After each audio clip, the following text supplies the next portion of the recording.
Welcome back. It's going down. If you just tuning in, this is Dragon Sports Live, and my name is Dante Payne. It's an exciting show for you today. It's going down. The way how everything is, we got a lot on our hands. We got Angels putting Mike Trout on IL because of a bone bruise in his knee. The Tigers cut veteran Kenta Maeda and called up Tyler Owens in that same move. Yankees moved Giancarlo Stanton to 60-day IL, claiming outfielder Brian De La Cruz off waivers from the Braves. Stanton has been having tendonitis in both his elbows, so he's dealing with the elbow issues right now. Hey, it's kind of too crazy to see that happening, but when he's on the field and healthy, he's a powerhouse. But when he's not, it's that's all I can say is when he's not on the field, he's not providing the power that gained him the big contract that he got. Like, I think every year since he's been with the Yankees, he either been on the injury report, was injured during spring training, or injured during the winter meetings, and couldn't start the season right away. But when he came back, he was swinging on all cylinders. Hope for the best for him. Hopefully you don't have to have surgery, because then your season will be in jeopardy. And then they might decide to move on from you. They might decide to go a different route, go somewhere else. And you don't want that, especially if you like being there. So hope for the best for you, my bro. Hope for the best. The Red Sox right hand pitcher Walker Buehler is to have tests done on his shoulder. Been dealing with some inflammation in his shoulder and other issues dealing with that shoulder. So you want to get that checked out and keep it moving.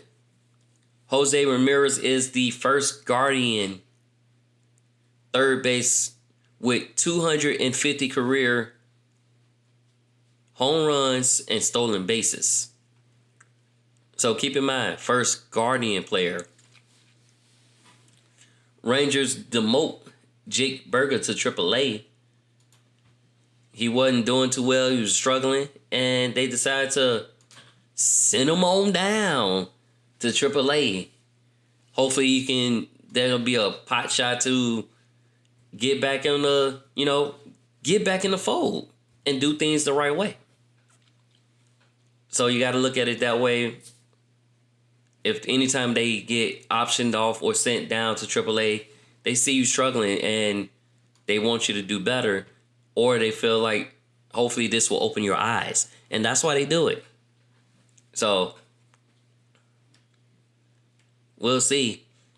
Rockies GM backs Black before the 21 loss to the Padres. And Red Sox also put first baseman Rami Gonzalez on IL. I couldn't think of his name for a second. Had a whole brain fart. It happens from time to time, but yeah, they put him on IL. He's on a 10-day IL after he with a quad contusion. And that's retroactive from May 8th. And this corresponding move that they recall second baseman Nick Solgaard from AAA Worcester, a plan to have him split time with Abraham Turo. So, like I said, injuries happen left and right. You got to be prepared for it. You got to be prepared for it in so many ways. You got to be prepared for it twice. But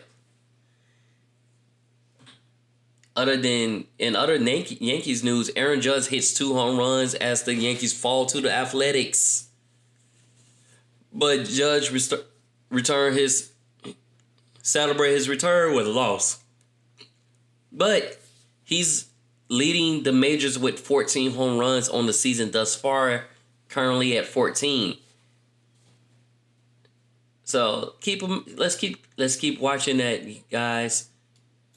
Like I said, Judge has hit a home run. Even though they lost their game, that home run lead is now 14.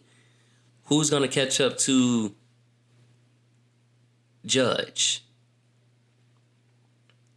Who's there?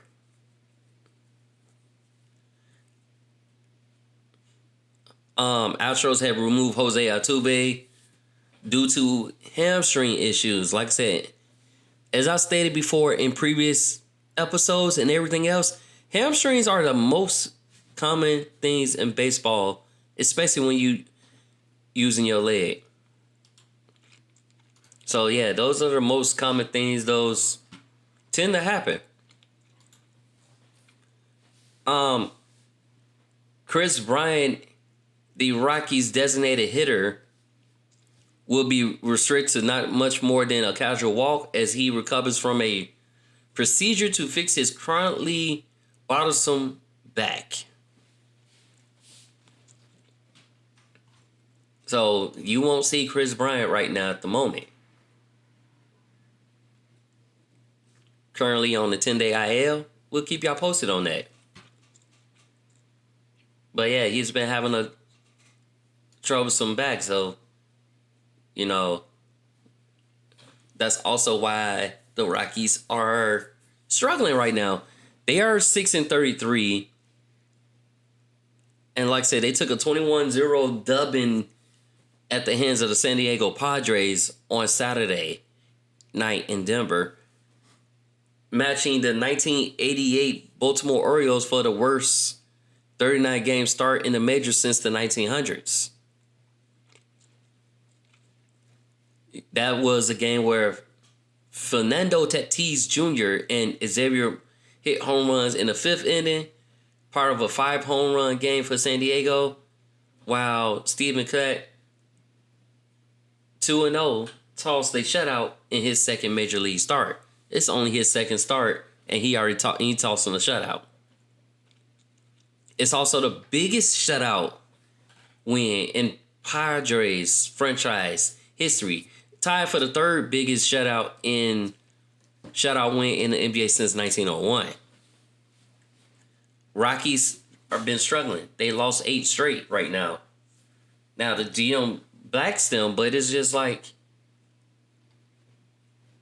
I think it's time for a change in management. I think so.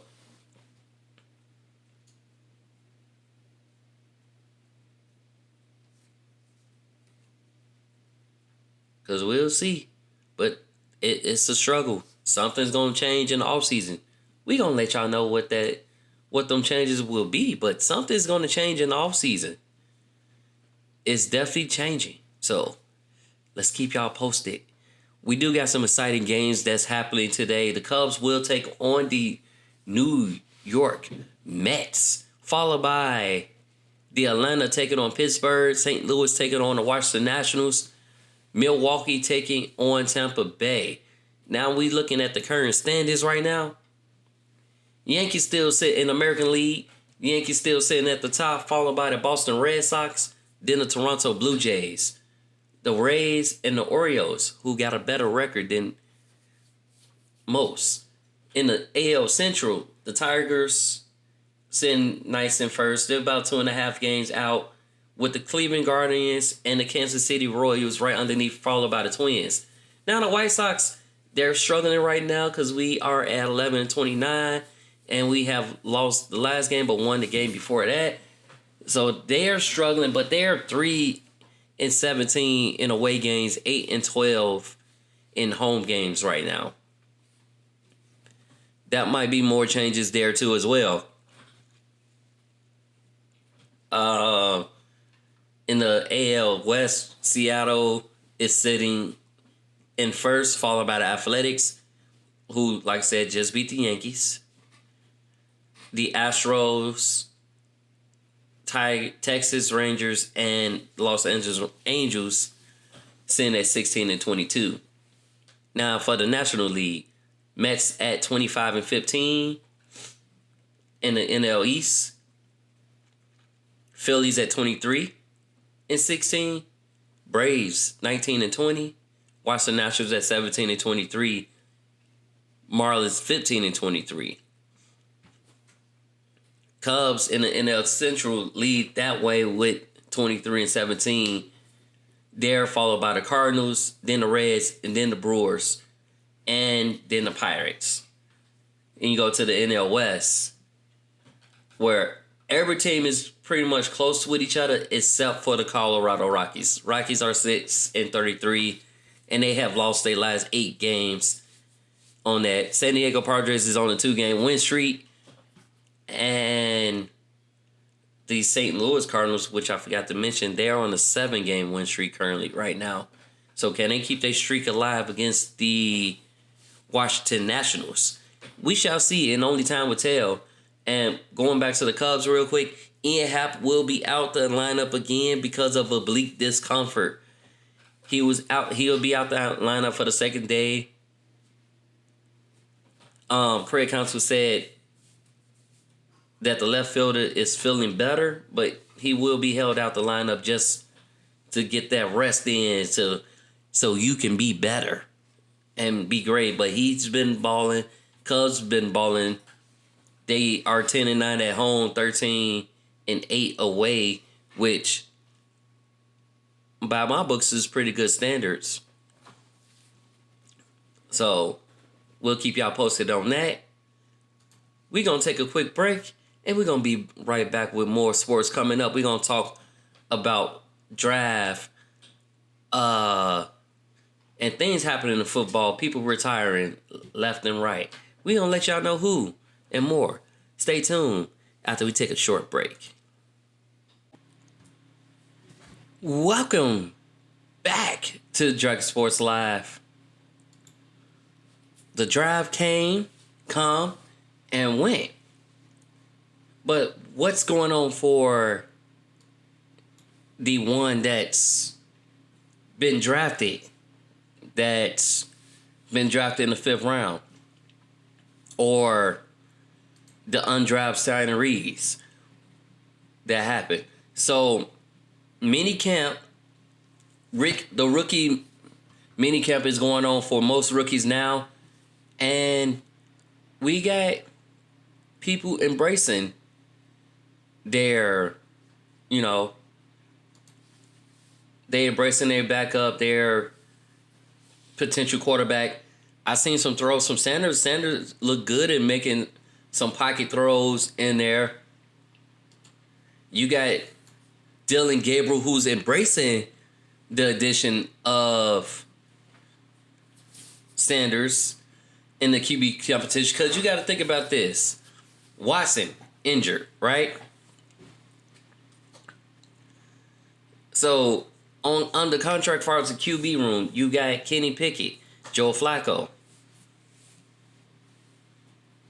They played a bunch of ball, but they bracing it. And now it's not pads yet. I think pads go on for some teams next week. But in the meantime, between time, you're embracing the quarterback competition.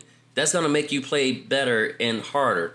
Now, Dylan Gabriel was selected in the 3rd round, and Shador was selected in the 5th round, which ended a shocking fall. He went from projected being 1st down to 5th.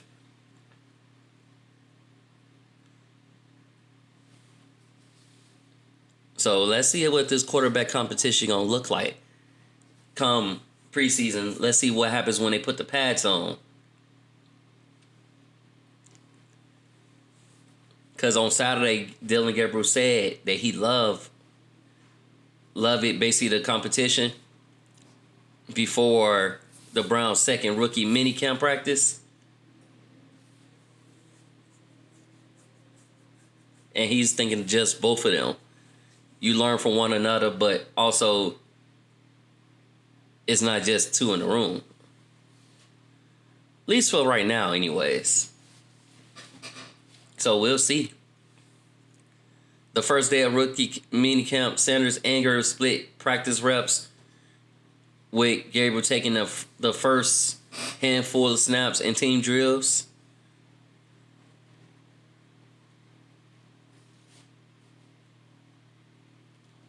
So it is a competition. We shall see who we're going to do.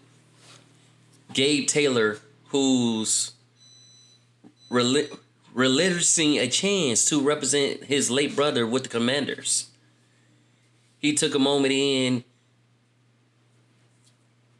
as, like I said, he's the brother of Sean Taylor. With that, that's the same color of his late brother, who was playing for the franchise from 2007 before he was murdered. So coming through the doors, all members, and they got the jersey on the wall.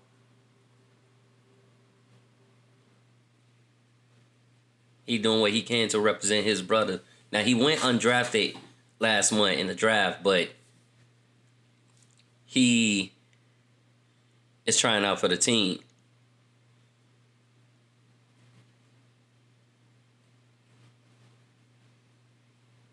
So, let's see how that was. Now, Jaguars' first round pick, Travis Hunter, he's learning the playbooks and will get D reps next week. He's doing offensive reps this week. He gonna do D reps next week. And that'll be his first appearance on the defensive side of the ball. The two-way standout has been learning offense and defense playbooks, but they ought to have him just catch passes during the Jaguars' 2-day rookie camp, which concluded on Saturday. But the team will get him some defensive reps for the first time during the last week of phase 2 of the offseason conditioning program. Like I said, I think they go another week without pads, and then you put the pads on. It's a different when you have the pads on. But Hunter, like I said, Hunter already started going through the defensive playbook right now as they go. And Jaguars traded with the Browns to move up 3 spots to draft Hunter. Steelers GM Khan is making the trade sense because George Pickens was traded to the Cowboys for a 2026 third-round pick and a 2027 fifth-round pick. Omar Khan, the general manager of the Steelers, defended the move on Friday, saying it made sense for everyone. We kind of talked about it. Did it make sense for everyone? That trade kind of came out of nowhere. One, you gave another weapon to the Dallas Cowboys. You sent them somewhere where they're not getting paid right now, other than certain people, or they're going to wait till the last minute to get paid. And he can be the potential number 2 receiver. Or you can have 2 number 1 receivers, possibly.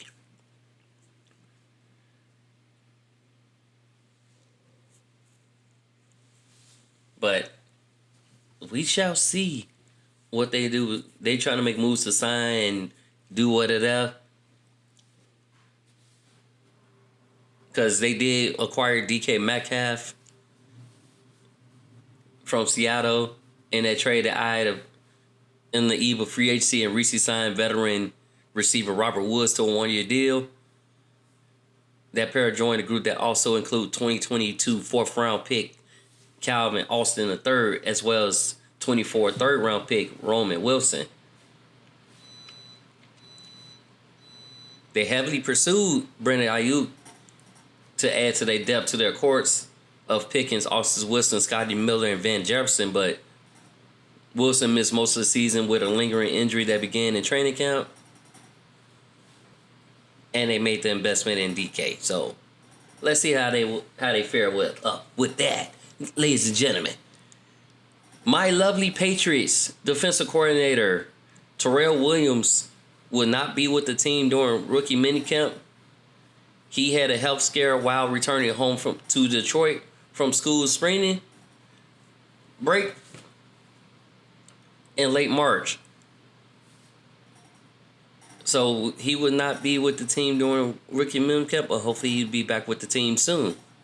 We'll let you know how that goes. Top pick for the Giants. He opts for the number 51 jersey after jersey search. He split the difference between choosing to wear number 51 after flirting with the possibility of the retired numbers of legends Lawrence Taylor and Phil Simms. Carter asked Taylor to wear his famed number 56.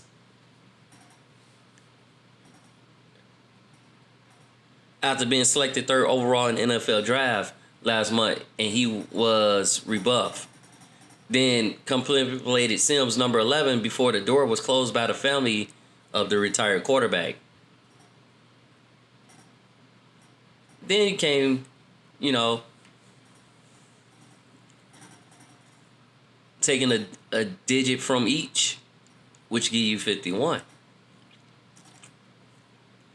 But that number was worn by Giants edge rusher Azeez Ojulari, who signed with the Philadelphia Eagles as a free agent this season.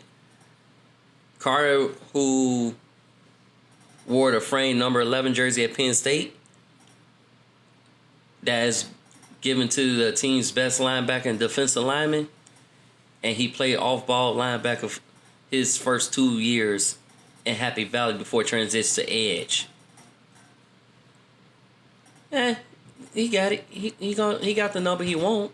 So let's put in that work. He definitely got the number he want, though. Jets QB Jordan Travis is retiring from the NFL. He's retired because his medically injury that he had from Florida State injury in 2023, which is causing him to medically retire from in the NFL. So after a few years, 3 years, he retired, but due to that injury, that gruesome leg injury that he suffered back in 2023 when he was with Florida State University. Ravens declined the option of Tyler Libloom's fifth-year option, but they plan to keep the center around and plan to re-sign him. But they declined his fifth-year option, but they plan to keep him long-term.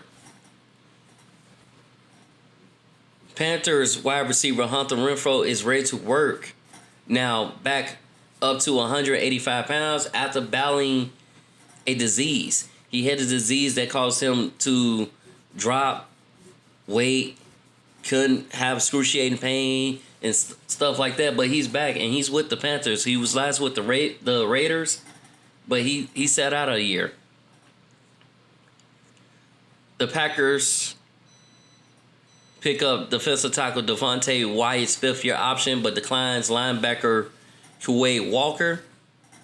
And y'all know from that draft issue where you have the prank caller Shador, so the NFL fines Falcons $250,000 and defensive coordinator Jeff Albrecht $100,000. And in total, that's $350,000 in fines. Just because you decide to prank call Shador on his private line. You took his private line and decided to prank call him, which was unnecessarily wrong. It was wrong on so many levels. So many levels. But they fined him. The son probably got in trouble. He probably got banned from doing things. But he did apologize on Instagram for that action. But still was wrong in so many levels. Bills are adding wide receiver Elijah Moore to a 1-year deal worth $5 million. And we have a legit quarterback competition happening in New Orleans. As a shoulder injury forces Saints quarterback Derek Carr to retire. He had excruciating pain, was revving up the throw and just felt pain, just like, all right, I'm done. After a extensive conversation with his wife, as well as the team trainers and strength and conditioning coach, they thought it was time for him to leave, so he called it quits, left it be. But that's what's going on as far as the NFL we are in the midst of the UFL that's going on as well. And just looking at the standings of the UFL right now, you have the Michigan Panthers sitting at 5-12. I mean 5-2, not 5-12. 5-2. They on the 2-game win streak.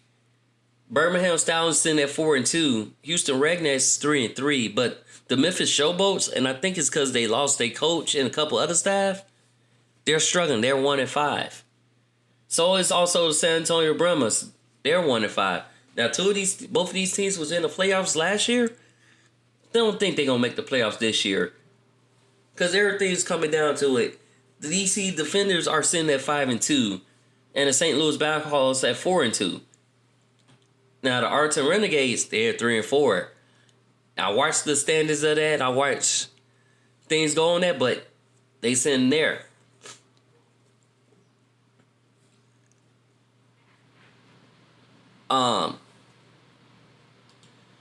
The UFL also ratified a CBA formally approved, which runs through 2026.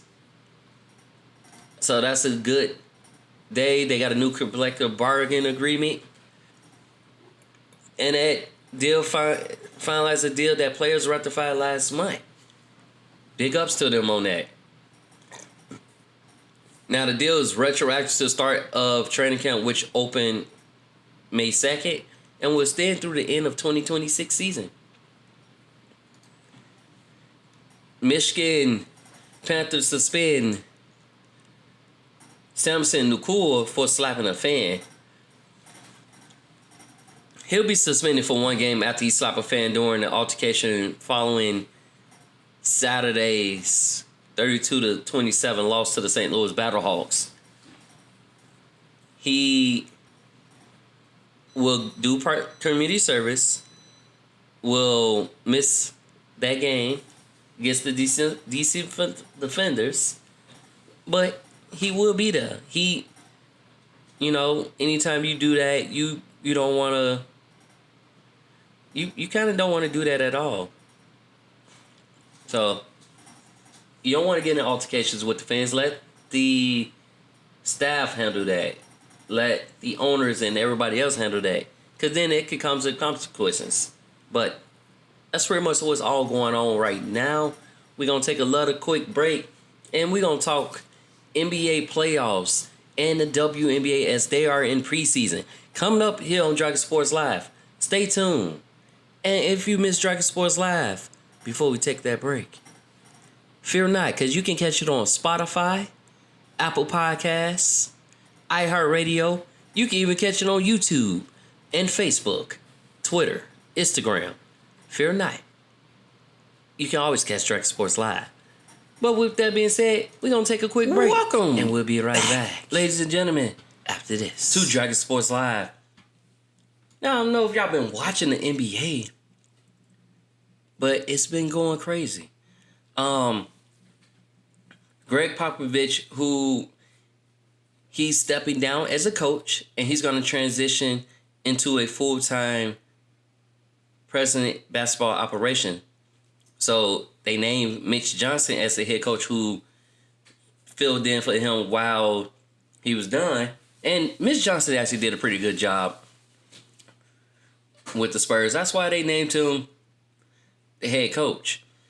Doug Christie was named head coach of the Kings, and adding Mike Woodson to his staff as associate head coach, who's the former Indiana...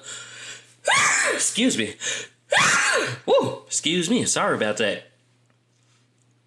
He's the former Indiana Hoosiers coach. Also played for the Hoosiers. So, full circle, when he used to be a coach in the NBA as well, which adds a strong assistant coach on your staff. So I love when I see former players become coaches. Some of them do damn good jobs. And some of them you just like, okay, what do I do?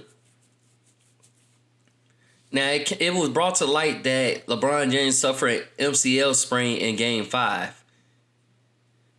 I kind of find that funny that after the season's over with, y'all been eliminated. Oh, LeBron's injured. Oh, why was that? If he got injured in that game, why y'all didn't say nothing then? Like, I seen him bang knees and I seen him went down, but the man is 40. Let the man rest. Let him chill out. So, let him rest. Dame Lillard's definitely rested after he underwent a successful Achilles surgery to fix his Achilles. He's resting. He's recuperating. He's getting ready to start the process of coming back from that injury. Grizzlies hire Tumas Lazeo as coach after an interim stick, because they fired Mike Malone. Grizzlies did pretty well. They still made the playoffs. And they're going to hire Tumas Lazalo as coach. There was a lawsuit that accuses Byron Scott of sexually assaulting a team in 1987 that just came to light. Mavericks fired head athletic trainer and strength training coach Dion Calhoun, as well as the APD Keith Belton. They fired him. Y'all had too many injuries. I feel like they handled Derek Lively's injury wrong when he was coming back. He had a stress reaction in his ankle. And I feel like they handled it wrong, was pushing him to come back real fast at high intensity. So with the likes of that, they let him go. And then one of them didn't have their certification. So that's why they was let go. And Dallas required you to have a certification as well. So he didn't have the certification. They had to let him go. Sue Bird is becoming the first managing director of the U.S. women's team. So it's like a front office role kind of but for the U.S. national team. She'll have player development. She'll do recruiting. She'll do that stuff. Storm guard Katie Lou Sutton is done for the season before the season even starts. The season starts in 6 days, by the way. It starts May 17th. Right now, we are in preseason for the WNBA. Angel Reese was looking good. She had a double-double in the first game against Brazil in that regard. And is ready to start her second WNBA run. Now, we did have the Indiana Fever taking on Atlanta Dream yesterday. Still preseason. Keep that in mind. And that was 81-26. And the Sky took on the Lynx. And that was 87-92. In that game, Reese had 10 points, 5 assists, and 3 rebounds. Wyatt Cardoso, 13. Rachel Braun with 14. Kia Nurse with 14. They're trying to figure out who going to be their potential starting lineups.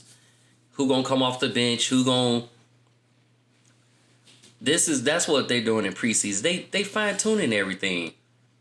Courtney Vandersloot didn't play because she has a rib injury. Nor did Jessica Carter. That was coach's decision. But everybody else pitched in, came in. Haley with 8 off the bench and 3 assists, leading the charge. Carly Sampson, who is the sister of Kate, is inserted in the starting lineup for a preseason. They're gonna figure out that. And we got some good games. We got the Golden State Valkyries taking on the Phoenix Mercury. That's later on today at 5 p.m. So that you can catch that. If you got the apps, you can catch those games. But that's at 5 p.m. today. And then tomorrow New York would take on Toyota Antelopes, which is one of those overseas teams. We'll check that out as well. So, signing games going on for that. Back in the NBA, the playoffs been kind of scaring me. Like, my Celtics, because I'm a Celtics and Warriors fan, so I got two chances of, being winning. Not being a bandwagon fan, because I never was being a bandwagon fan. I've been a fan since Ray LaFrance and Wally Zerbeck and Brian Scalabrine and Paul Pierce and Ricky Davis was part of the team, and Mark Blunt. I've been a fan since then. So, don't say I'm not a fan. I've been a fan. Don't say I'm a bandwagon fan. I've been a fan. I've been a fan of the Warriors when they had Baron Davis, Quentin Richardson, Monte Ellis, Josh Richardson. He had both of them at one point. So, I've been a fan.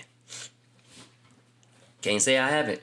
But, anyways, my Celtics have been scaring me in the playoffs. Now, yesterday they came back. They shut down form, and they tapped into darkness in Game 3 and won. But they started the first two games up by 20 to lose, which hasn't really happened, but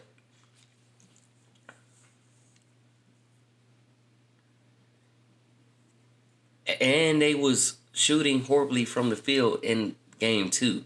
But this game, nope, whole lot better. Hit 23s to bury the Knicks in Game 3. That's what I'm talking about. Yes. Falling to behold, because you don't want to be 3-0. They eliminated live ball turnovers.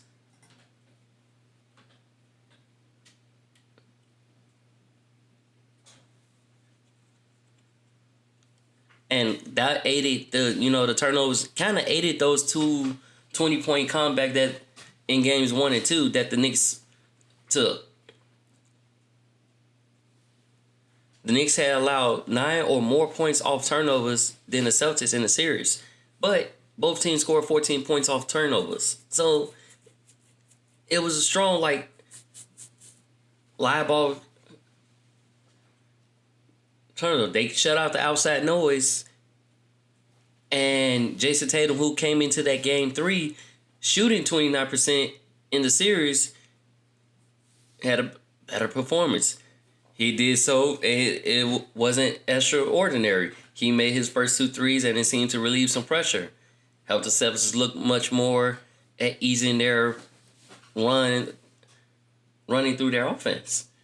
He finished with 22 points, but shot 8 of 20 with 9 rebounds, 7 assists. So, it does happen. Like I say, Game 1 and 2, Celtics shot 39 out of the 100 threes. Made 39 out of 100 threes that they took. Game 3, shot 26, made 26 threes out of 34, which is a 76%, and they was 13 of 20 from three-point range. And off passes, 9 of 15. So, they was looking good. Nuggets bounced back to outlast the Thunder in OT to take Game 3. Nuggets leave over to OKC 2-1. So you gotta pay attention to who's it going to be. Now the Nuggets do play again tonight today at 2:30, and that game is on ABC. The other game, Cleveland, Indiana, which Indiana's leading the way. Cleveland slide that, but that's because they got Evan Mobley back, DeAndre Hunter, as well as Darius Garland back. Key pieces that was needed for the team to soar. So, let's check it out, guys. Let's be on the lookout. Let's watch some games tonight and today.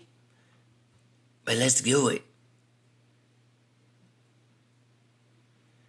But as far as the Warriors standpoint, the Warriors called their injury, Curry calls the injury a gut punch, but he won't rush the return. So, like, if you don't see him in the next game, you might see him in the next game, but you didn't see him yesterday as the T-Wolves took that game that they lead 2-1 over the Warriors.